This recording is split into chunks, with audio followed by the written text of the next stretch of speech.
Shalom, sahabat Bunda, salam damai sejahtera.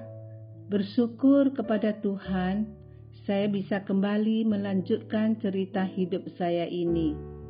Ini adalah cerita Bunda Dia Kekuatanku part 3. Kepada yang belum mendengar cerita Bunda Dia Kekuatanku part 1 dan part 2, silakan didengar dulu ya.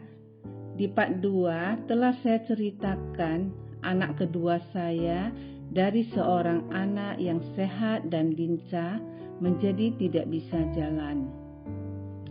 Ceritanya dimulai dari sini. Setelah anak kedua saya sudah sekolah, terapinya jadi berkurang. Pulang sekolah mau belajar karena kelemahan motoriknya, perlu waktu lebih lama untuk menyelesaikan pelajaran sekolahnya. Waktu usianya 12 tahun, saat liburan sekolah, kami pun berencana lebih fokus pengobatan dan terapinya karena bertambah usia, tubuhnya bertambah keras dan kaku untuk dilatih. Sebelumnya, saya pernah ditegur agar saya utamakan terapinya dan sekolahnya nanti saja. Sungguh, ini pilihan sulit buat saya. Saat itu saya bergumul antara sekolah dan fisioterapinya. Karena usianya sudah hampir 8 tahun, anak seusia dia sudah pada sekolah. Saya tidak ingin anak saya buta huruf, walau tubuhnya lemah dan tidak bisa jalan. Setahun di pusat rehabilitas Center Guangzhou, China. Pertengahan tahun 1999 kami berangkat ke Guangzhou, China. Suami antar lalu dia pulang. Awalnya kami ke rumah sakit Zhongshan Iyan. Setelah beberapa waktu terapi, saya merasa tidak cukup karena terapinya hanya 2 jam saja. Meskipun di penginapan, saya sendiri terapiin lagi. Lalu saya tanya kepada suster dan dokter, di sini adakah tempat terapi yang waktunya lebih panjang? Kami pun diberitahukan ada satu tempat di Tianhe, yaitu Guangzhou Rehabilitation Center, tempat rehabilitas untuk anak-anak berkebutuhan khusus yang dibangun oleh seorang dermawan Hong Kong untuk membantu anak-anak di sana. Saya bawa anak saya ke sana dan setelah melalui cek darah, juga pemeriksaan lainnya, kami pun diterima di sana. Di rehabilitasi center ini, banyak anak berkebutuhan khusus, mulai dari bayi sampai remaja. Ada yang setiap hari pulang, ada beberapa anak yang tinggal di sana. Di sini menurut saya cukup bagus, seperti sekolah, mulai jam 8 pagi sampai jam 5 sore. Ada waktu istirahat tidur siangnya. Cara latihan dan terapinya juga agak berbeda. Yang berkesan dan belum pernah saya lihat sebelumnya adalah waktu setiap anak masing-masing dipegang oleh satu orang terapis dengan berbaring dan para terapis semuanya dengan serentak melatih anak-anak menggerakkan anggota tubuh mulai dari kaki, tangan, kepala, dan badan sambil bernyanyi dengan lagu spesial untuk terapi di sana. Anak-anak ikut bernyanyi gembira. Ada waktu anak-anak duduk di kursi berkelompok melingkar untuk latihan gerak tubuh bersama. Dan di belakang setiap anak ada yang jagain. Ada orang tua atau wali anak yang tidak ada walinya akan dibantu oleh terapisnya. Ada waktu pakai alat untuk latihan berdiri dan berjalan. Ada waktu anak diakupuntur dan ada waktu anak-anak bernyanyi diiringi piano. Harapan terbesar sebagai orang tua supaya anak kita dapat sembuh dan bisa berjalan mandiri. Apapun akan kita korbankan demi kebaikan dan kesembuhan anak. Untuk membela mereka Kadang kita sudah tidak memikirkan diri kita sendiri lagi. Benar gak, Bunda? Demi untuk kesembuhan anak saya yang tidak bisa jalan ini, sebenarnya hati saya sangat berat untuk meninggalkan adiknya yang masih balita 1 tahun di rumah. Saat mengantar kami berangkat, dia menangis mau ikut. Hati saya sangat sakit dan sedih. Setelah beberapa bulan terapi, melihat ada kemajuan, kami pun ambil keputusan untuk bertahan dan teruskan latihannya. Di sana juga dibuatkan beberapa alat bantu latihan untuk berjalan. Suka duka tinggal di Rehabilitas Center. Pertama ke sana, saya dan anak tinggal tidur di ruang terapi. Siang hari tempat untuk terapi anak-anak dan malam hari dijadikan tempat tidur kami. Setiap malam sebelum digunakan, saya lap dan bersihkan dengan Dettol. Lalu pasang kelambu karena di sana banyak nyamuk.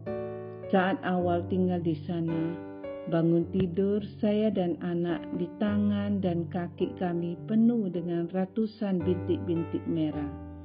Saya kaget, kenapa begitu banyak bintik gigitan nyamuk? Bukankah sudah dipasang kelambu? Ternyata saat kami tidur, tidak sadar kaki tangan kami menempel di kelambu. Jadi nyamuk dari luar bisa gigit kami. Ada juga pengalaman menyentuh dan baik untuk ditiru, yaitu hampir setiap bulan ada mahasiswa sukarelawan kira-kira 5-10 orang dari beberapa perguruan tinggi bergantian datang ke rehabilitas center ini untuk membantu anak-anak belajar, bermain, menyuapi, makan, dan kadang bantu bersih-bersih ruangan. Di akhir tahun ada rombongan mahasiswa dari Hong Kong adakan acara Natal bersama dan bagi bikisan Natal. Anak-anak sangat bahagia. Mengapa saya tersentuh? Karena melihat mereka melayani anak berkebutuhan khusus dengan hati. Semua anak mempunyai kondisi tubuh yang berbeda-beda. Ada yang tidak bisa bicara, ada yang bicaranya tidak jelas, dan ada juga yang duduk pun tidak bisa, hanya berbaring saja dan lain-lain. Para sukarelawan mahasiswa ini adalah orang-orang berhati mulia dan mempunyai kasih yang besar. Karena di luar masih banyak terjadi di mana anak berkebutuhan khusus yang ditolak keluarganya. Bahkan orang tua sendiri yang melahirkannya tidak mau dan merasa malu. Akhirnya menjauh dan menelantarkannya. Sangat miris, bukan? Bukankah anak-anak ini juga manusia seperti kita? Juga punya perasaan sama seperti kita. Jika bisa memilih, mereka juga tidak mau dilahirkan seperti ini. Masih banyak terjadi anak-anak spesial ini diserahkan ke panti. Pengalaman saya bersama anak-anak spesial, mereka seperti kita, punya perasaan, bisa mengerti, otak mereka bisa berpikir juga. Mereka juga bisa sedih dan bahagia. Jangan anggap mereka tidak mengerti dan bodoh hanya karena tubuh mereka tidak sempurna. Banyak kesempatan saat saya berinteraksi dengan anak spesial, bicara, bertanya, atau bercanda dengan mereka. Sebagian bisa jawab dengan baik, sebagian jawabnya dengan bahasa tubuh atau dengan mimik wajah mereka. Bisa jelas dilihat mereka lagi bahagia, sedih, atau menolak. Juga ada walaupun tidak bisa jalan dan bentuk tubuh mereka tidak sempurna, tapi tulisan tangannya bagus dan pintar. Tidak terasa sudah 6 bulan. Waktu terus berjalan, sudah setengah tahun berlalu. Suami datang lagi bawa anak kami yang saat saya berangkat dia masih 1 tahun. Sekarang sudah 1,5 tahun. Saat saya jemput di bandara, dia tidak mau saya gendong. Bisa 1,5 tahun, dia sudah lupa sama bundanya. Sedih. Setelah beberapa hari, anak nempel terus dengan saya. Sampai saya ke kamar mandi juga mau ikut. Tidak mau ditinggalkan saya.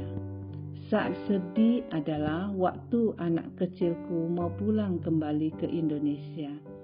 Di bandara saya tidurin dulu, takut dia nangis dan tidak mau naik ke pesawat. Setelah tiba di Indonesia dikabarin, waktu di dalam pesawat anak saya cari saya dan nangis. Hatiku sangat sedih. Tinggal di lantai 8 tanpa lift. Setelah 1,5 tahun lewat, saya sewa kamar di lantai 8. Gedung ini seluruhnya ada 12 lantai dan pusat rehabilitas senternya ada di lantai 1 dan 2. Gedung ini tidak pakai lift, ada lift kecil hanya spesial angkut barang. Setiap hari selesai latihan jam 5 sore, saya sendiri tambahin latihan terapinya 1-2 jam lagi. Di sana saya tidak ada kerjaan lain, jadi bisa fokus menjaga merawatnya dan juga ingin supaya cepat sembuh dan bisa berjalan. Setelah selesai, kami naik ke lantai 8 karena tidak ada lift. Saya ambil kesempatan ini untuk melatih anak naik tangga pelan-pelan sambil dibantu 1 langkah demi 1 langkah sampai ke lantai 8. Setiap pagi saya menggendongnya di pundak saya dan turun dari lantai 8 sampai ke lantai 1. Saat itu usianya 12 tahun. Saya bersyukur kepada Tuhan atas kekuatan yang diberikan. Hari demi hari terus latihan. Sampai satu waktu anak saya berlatih jalan sendiri, lepas tangan, berjalan 1 langkah demi 1 langkah, dan saya jaga di depannya pelan-pelan sampai 30 langkah. Ternyata perjuangan kami di sana ada hasilnya. Saat itu saya sangat bahagia. Kisah sedih dan pilu. Suatu hari ada kejadian membuat hatiku sangat sedih melihatnya. Di sana ada 3 orang ibu-ibu dan 1 wanita muda bergantian jaga malam dan bantu anak yang tinggal di sana mandi, makan, dan lain-lain. Memang tidak gampang menjaga anak berkebutuhan khusus, apalagi jika mereka lagi sakit. Ceritanya begini, ada seorang anak buang air besar di celananya. Dia tidak bisa bicara. Kemudian wanita muda ini menarik anak yang badannya tidak sempurna dan tidak bisa jalan ini ke kamar mandi dan lempar anak ini dengan kasar ke sudut lantai kamar mandi sambil marah. Siram anak ini dengan air. Anak ini teriak menangis, tapi si wanita terus membentak-bentak anak. Tak berdaya dan tergeletak di lantai ini. Melihat perlakuan kasar ini, hatiku sungguh iba, kasihan dan sedih. Saya bayangin jika itu adalah anak saya dan diperlakukan seperti itu, hatiku sangat sakit dan pilu. Marilah kita sama-sama belajar mengasihi dan minta hikmat dari Tuhan Yesus Allah sumber kasih dan memohon pengampunan kepadanya. Waktu terus berjalan, tidak terasa hampir setahun saya dan anak tinggal di pusat rehabilitas center. Perjuangan, suka duka, dan banyak hal kami pelajari selama di sana. Tidak mudah, tapi demi anak bisa jalan kembali dengan sekuat tenaga akan kami perjuangkan. Sebenarnya masih perlu waktu lebih lama lagi untuk kesembuhan anak saya ini. Tapi sudah hampir setahun saya tinggalkan adiknya. Sekarang usianya sudah hampir 2 tahun. Memikirkan anak balitaku ini, hatiku sedih, takut dia sakit dan jika terjadi apa-apa. Dan setelah 1 tahun tinggal di sana, akhirnya kami pun pulang. Hidup adalah misteri. Kehidupan memang penuh misteri. Banyak hal kita tidak tahu, tidak menyangka, tiba-tiba saja datang, muncul dan mengubah hidup kita. Seperti yang telah saya sampaikan sebelumnya, bahwa di dalam perjalanan hidup saya banyak sekali mengalami kesulitan, masalah yang luar biasa, tapi juga banyak mengalami mukjizat yang luar biasa. Sesuatu yang paling penting yang ingin saya sampaikan adalah percayalah kepada Tuhan Yesus. Peganglah erat-erat tangan Tuhan. Hanya Dia yang dapat memberikan kekuatan kepada kita. Dia juga yang mengokohkan kakiku untuk terus melangkah. Tidak apa-apa masalah datang. Yang penting adalah mengalami Allah. Dalam ketidaktahuan kita akan misteri hidup, yang penting adalah menyadari bahwa ketidaktahuan kita akan misteri justru adalah saat batas di mana kita melihat Tuhan yang bekerja di dalam misteri. Hadapilah misteri masa lalu, kini, dan masa depan. Memang banyak hal yang di luar jangkauan kita, tapi tidak apa-apa. Jalan terus bersama misteri, sebab Tuhan lebih besar dari misteri itu.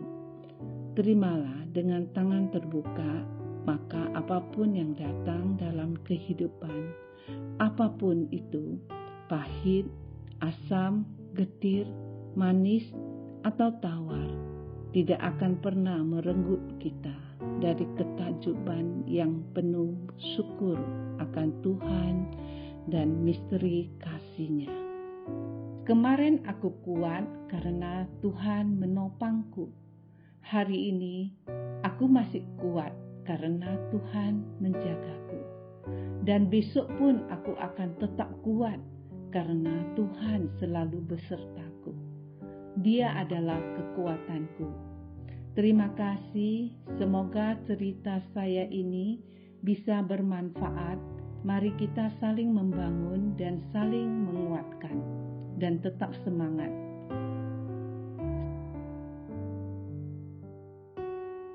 Sampai bertemu di cerita Bunda selanjutnya.